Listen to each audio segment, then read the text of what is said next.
this regulatory gene, it is also called as a repressor gene. So what they produce?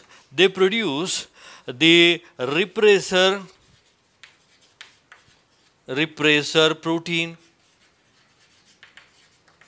Okay, repressor protein. And this repressor protein, what is the function of the repressor protein? This repressor protein, they are having its ability to bind at the operator site.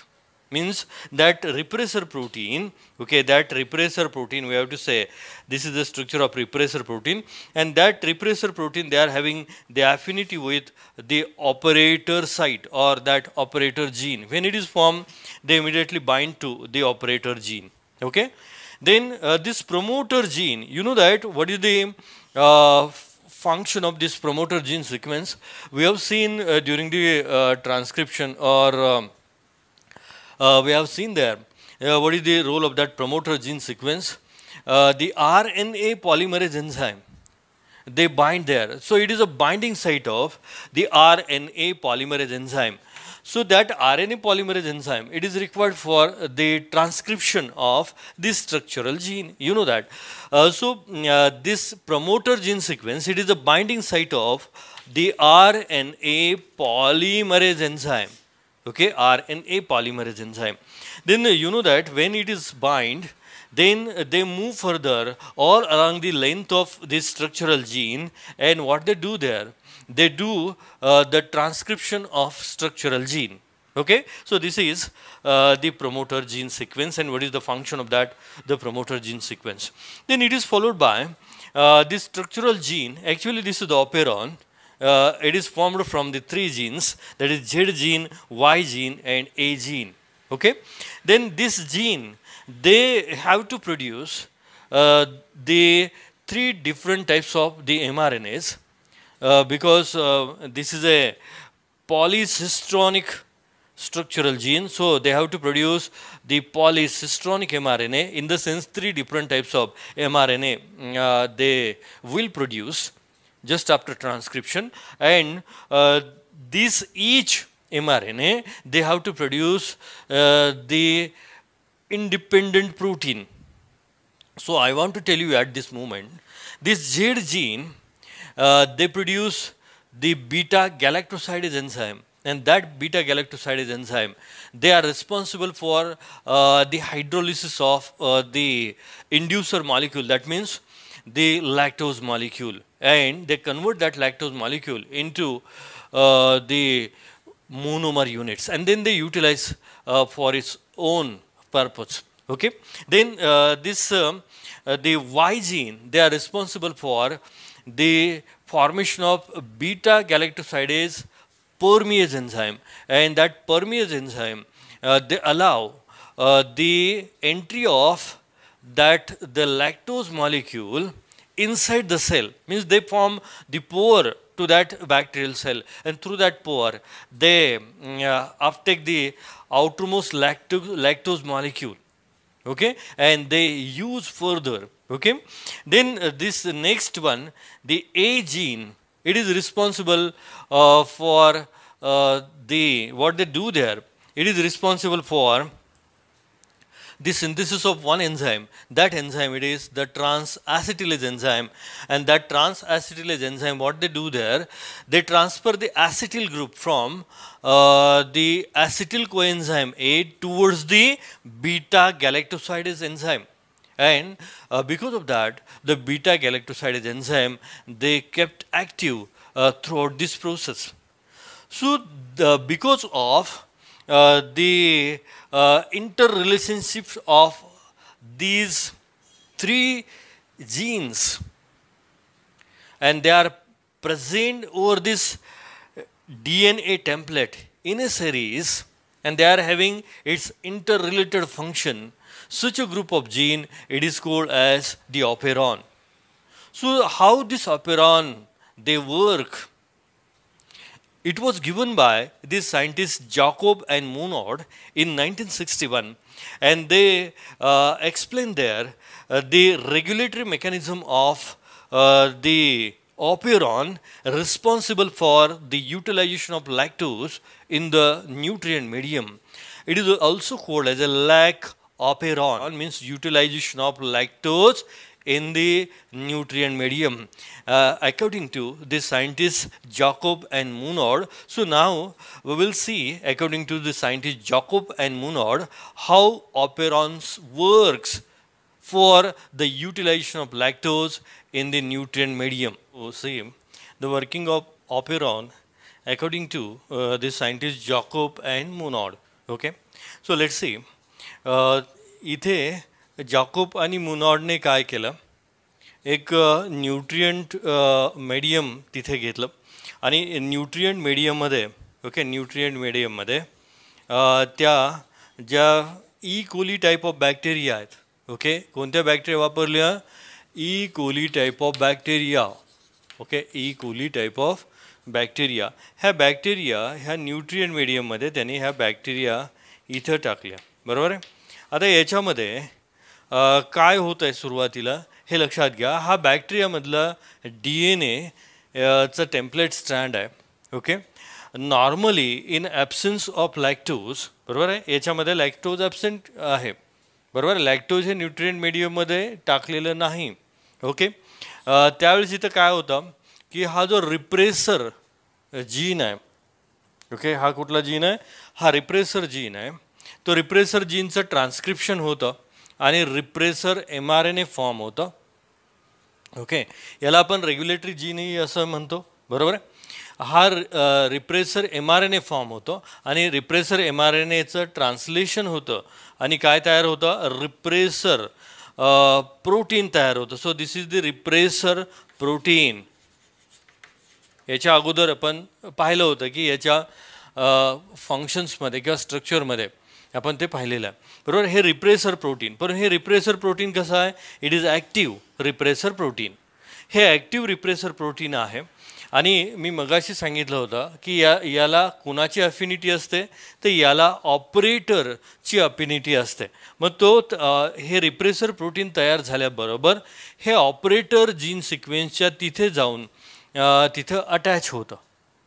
Attach झाल्यामुळं operator site ही काय होते, block, it blocks the operator. It blocks the operator.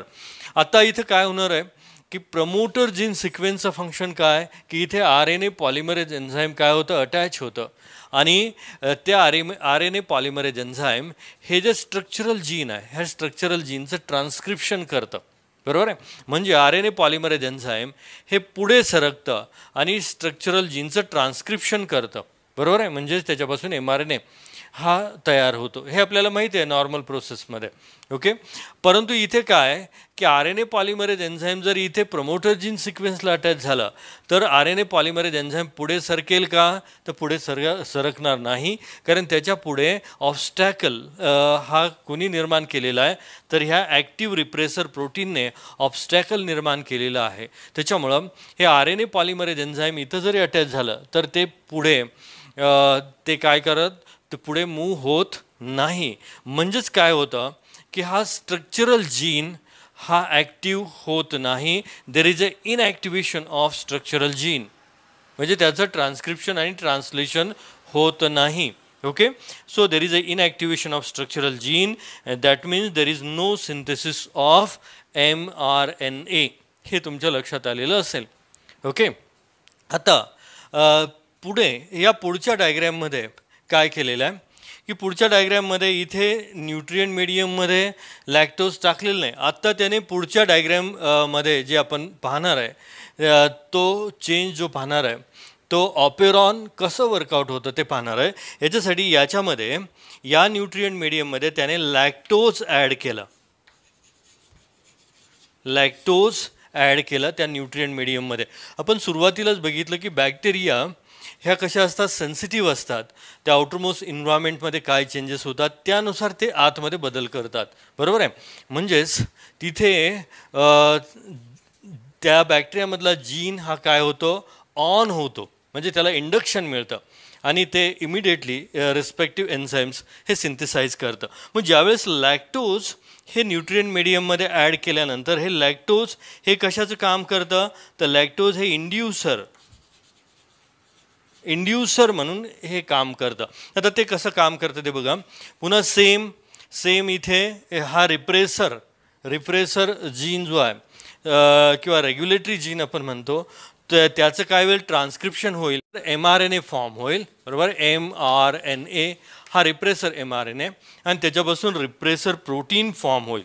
परंतु हे repressor protein हे ज्यावेळेस आपण इंड्युसर add करतो ह्या न्यूट्रिएंट मीडियममध्ये, इंड्युसर ॲड करतो त्यावेळेस तो इंड्युसर म्हणजे लॅक्टोजचे मॉलिक्यूल ह्या रिप्रेसर प्रोटीनला जाऊन अटॅच होतात. हे तुम्हाला इथे दिसतं आहे. This is the lactose molecule.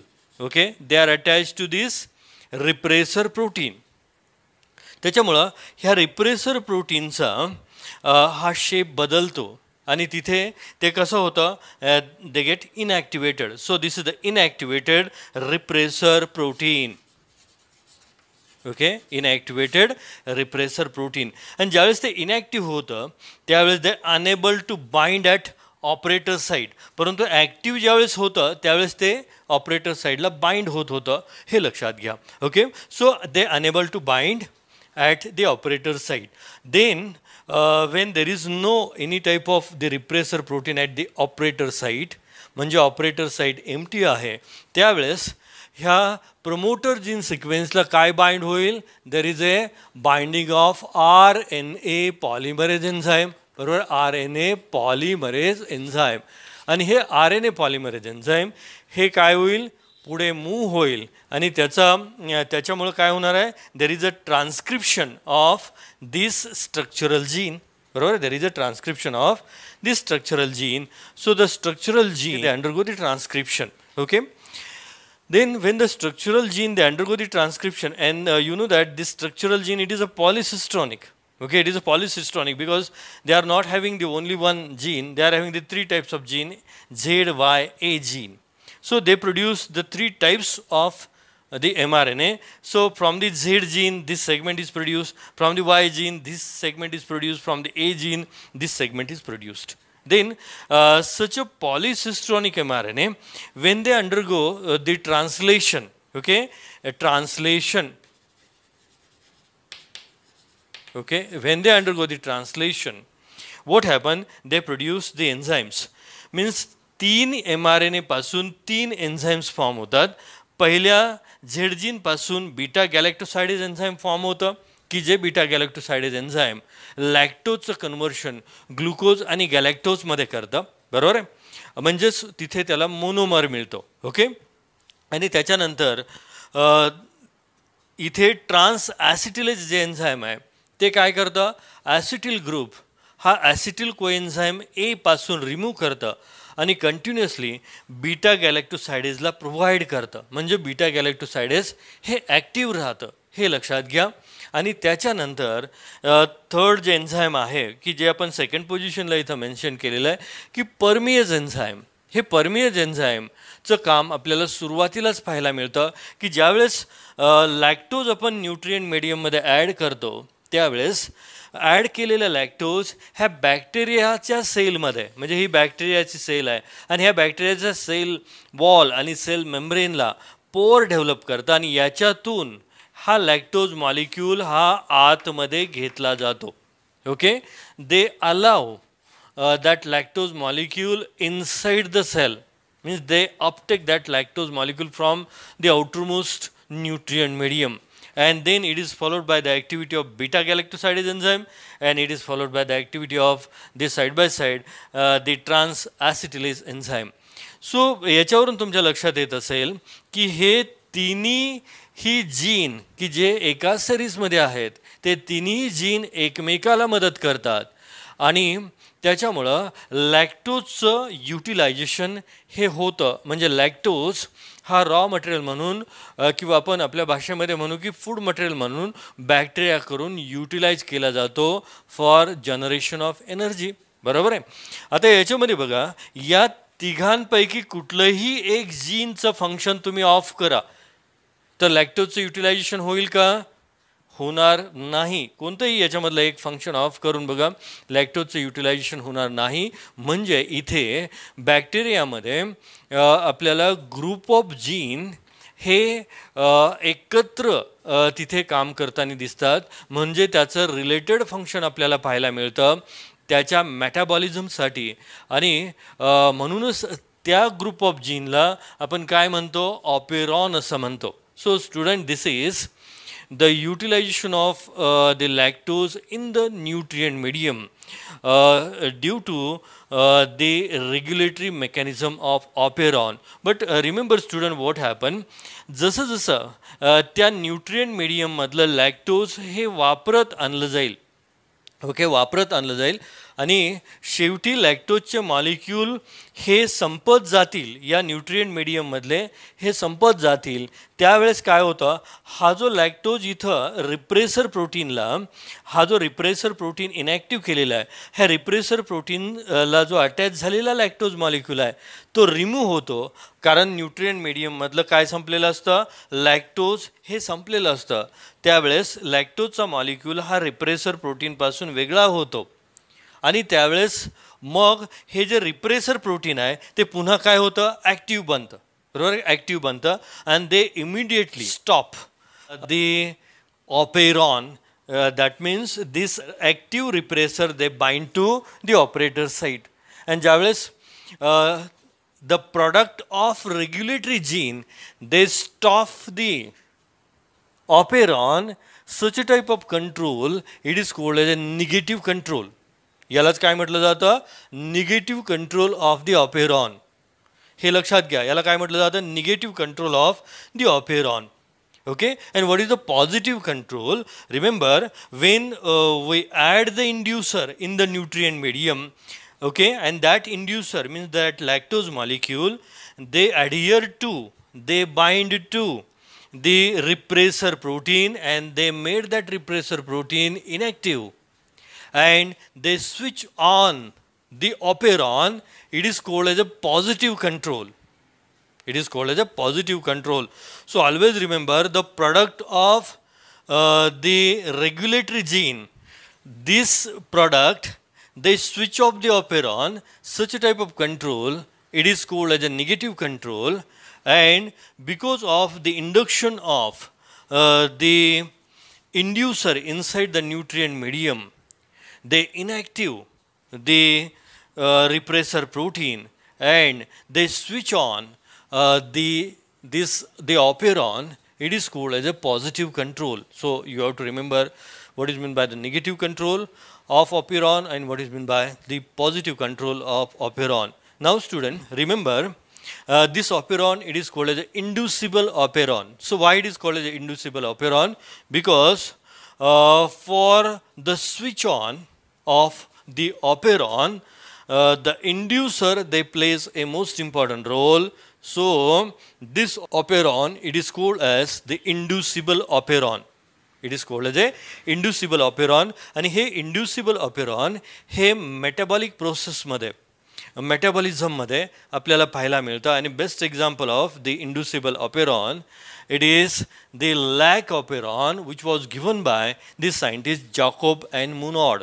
परंतु लक्षात घ्या की दुसरंही एक ऑपेरॉनचा तिथे प्रकार आहे आणि तो म्हणजे रिप्रेसिबल ऑपेरॉन. आता रिप्रेसिबल ऑपेरॉन तुमच्या सिलेबसमध्ये नाही आहे, पण रिप्रेसिबल ऑपेरॉन हे असताना ते स्विच ऑन फॉर्ममध्ये असतं आणि ते कॅटाबॉलिक प्रोसेसमध्ये पाहायला मिळतं.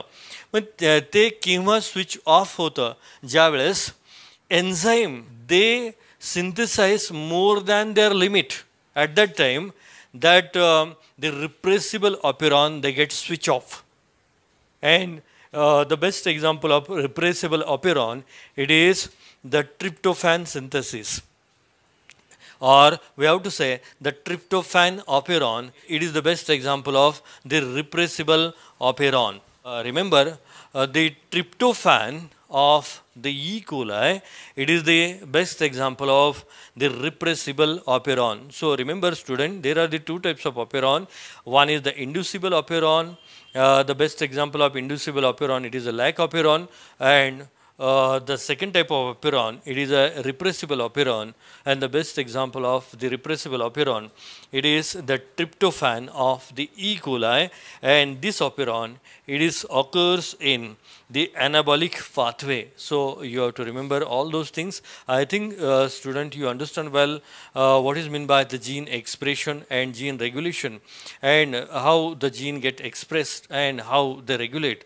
All those things we have seen with the help of the lac operon, which was given by the scientists Jacob and Monod during 1961. So with this student, we have completed this entire topic, molecular basis of inheritance. So now we will stop at this moment.